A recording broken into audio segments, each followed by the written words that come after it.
So I'm here in New Orleans today. We're going to talk to you about a little bit about taking a property at its base value and base worth and actually creating money by helping it grow in its income potential.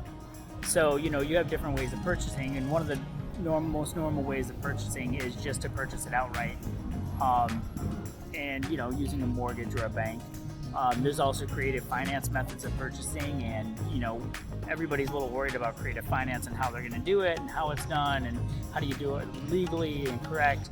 Well, one of the best ways I found is that I just found a pace mortgage student in my state that specialized in creative finance purchases, and I paid them about $1,400 to actually go through the purchase process with me and actually do it and make sure I did it right with all the right paperwork. And there's a lot of paperwork, but what ended up happening was in this economy where it's such a hard thing to find a property for the right price, I was able to get a property for about $92,000 and 1,700 square feet. Whereas that same house, if I were to purchase it on the market at the cheapest, would have probably been about $130,000, $120,000 to $130,000. So I've saved about $30,000 by purchasing it subject to. Also, the principal pay down is high enough where about 50% of the payment that I'm making on the mortgage goes towards the principal. So that's another extra $150 a month to, or so that actually is getting paid down every month versus a brand new mortgage where it's like nothing getting paid down every month. So boom. So there's the better way of purchasing, right? And we're finding that almost everybody we talk to that is in a situation where they're trying to sell their house, almost all of them are open to subject to purchases, which is pretty crazy. We're in the middle of purchasing another one subject to. And so this is not a hard thing to do and not a hard thing to find. You just got to be able to work it in to be able to talk to the homeowners. So subject to, seller finance, these are ways of buying a property at its baseline-like cost. And then as far as maximizing its value goes, we have one right now. We're not sure if it's going to work out, but we're trying it.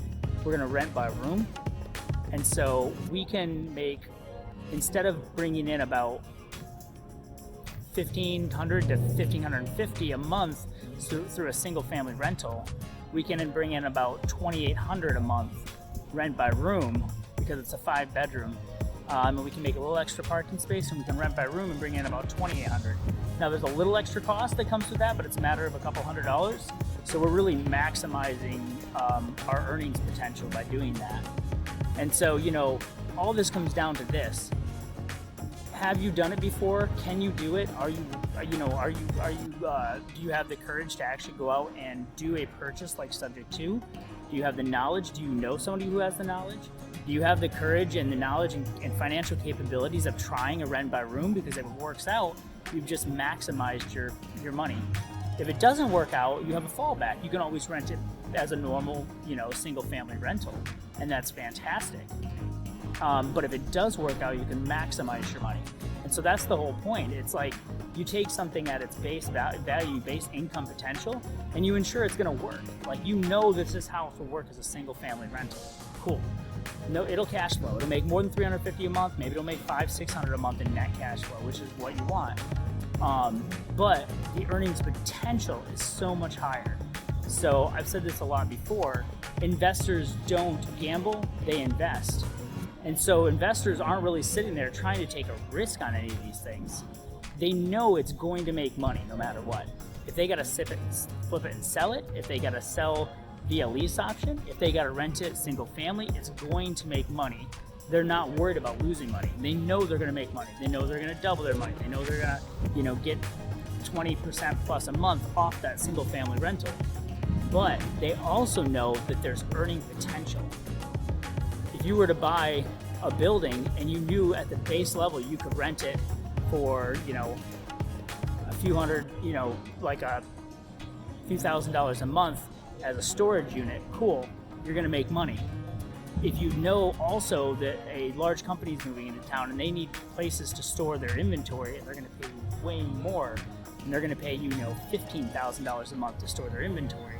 Now you've just taken something that could make $2,000 a month, which you will cash flow, and you know it, and you've been in the game, and then you've maximized, but you're maximizing your potential because you know the capabilities are much higher.